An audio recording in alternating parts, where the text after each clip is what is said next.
Hello and welcome back to the channel. Today on Master the Blue Chai, we are doing a deep into the recent allegations of racism against Prince Harry and his somewhat troubled past with racial incidents. Prince Harry, once known as the Royal Rebel, now an advocate for change. But his past hasn't been without controversy. Today, we're diving into the allegations and incidents of racism linked to the Duke of Sussex. Has he truly changed, or is there more to the story? Let's break it down. Let's start with 2006. A leaked video from Prince Harry's time at the Sandhurst Military Academy caused a major scandal. In the footage, Harry referred to a fellow cadet using the word P, a racial slur against Pakistanis. He also called another soldier "our little raghead friend," a derogatory term often aimed at Muslims.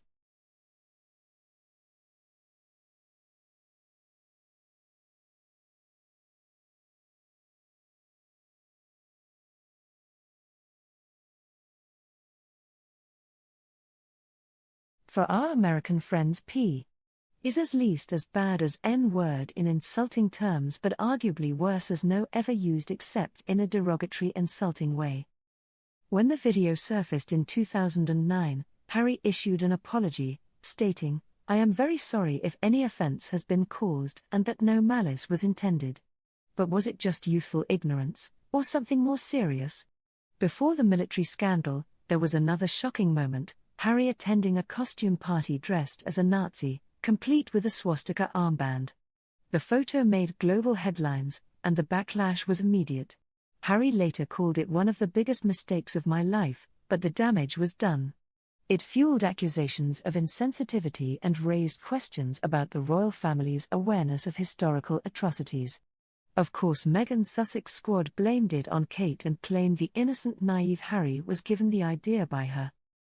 As if then there is the leaked audio of Harry again using the P and calling Sikhs ragheads, and of course in his book Spare blaming his upbringing for the unconscious bias in explaining his racism. Fast forward to 2017, when Prince Harry was dating Meghan Markle. A journalist, Angela Levin, claimed that Harry once referred to Meghan's background by saying she had a lot of exotic DNA. Some saw this as an innocent remark, while others believed it reflected outdated racial attitudes, proving the couple are ideal for each other. In 2021, the bombshell interview with Oprah Winfrey changed everything. Meghan and Harry claimed that a senior royal expressed concerns about how dark their son Archie's skin might be. Though Harry didn't name names, the revelation reignited discussions about racism within the royal institution. The palace responded with a statement, saying, "Recollections may vary, but by then, the damage was already done." Since these incidents, Prince Harry has been vocal about racism, particularly in the media's treatment of Meghan. He's admitted to past mistakes and has taken a stand against racial bias. But some critics argue that his history makes him a hypocrite. So, what do you think? Now that brings us to today and the direct allegations of racism against Harry made by Dr. Sophie Chandauka, the chair of the charity Sentebale, which was started in honor of Diana and her work with HIV/AIDS. Now, when you are analyzing this type of allegations and the whole fallouts between boards and trustees and chairs, you have to first start with timelines and legal actions. Then look at the PR statements and social media claims. So the timeline is that the Board of Trustees asked for Dr. Sophie Chandauka to resign. She refused and lodged a High Court injunction to stop the board holding a meeting to hold the vote and force her out. The board cancelled the meeting, so the injunction was never issued.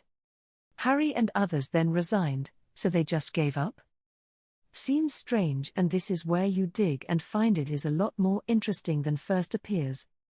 Back in April 2024, they had decided to restructure the charity and put out various statements which signaled its evolution from a development organization focused on addressing the impact of HIV/AIDS on the lives of children and young people in Lesotho and Botswana, to one that is addressing issues of youth health, wealth and climate resilience in Southern Africa.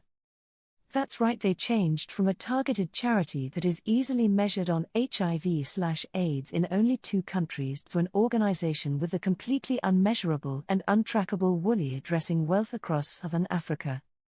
Nearly impossible to track and reads not like a UK charity, but one of these dodgy US charities. So when Dr. Sophie reported them to the Charities Commission and served High Court injunctions, it is clear to see they had little grounds to stand on. They wouldn't stand up to scrutiny. Now the racism allegations are not proven, but they clearly underestimated the Zimbabwean Dr. Sophie, who refused to allow for their dodgy actions. Not a surprise when you consider all the allegations against Harry and the Invictus Games. Let alone the money laundering that Harry has done for the Bidens through his existing charities. What do you think? With his history is another instance. Has Harry evolved? But sadly it does appear that another charity rip-off has occurred and the rich privileged have chosen to walk away. Any way you look at it, this is another case of Harry trashing his mother's legacy, as Sentebale was an HIV/AIDS charity, an issue that was close to her heart. Changing it to wealth is nothing at all connected with Diana. If that was your intention, just set another one. Why the deception? And if it was important, why not defend it? Why run away as soon as there would be court records? I think it's clear. What do you think? Put your thoughts in the comments and remember to like and share. Thanks for watching.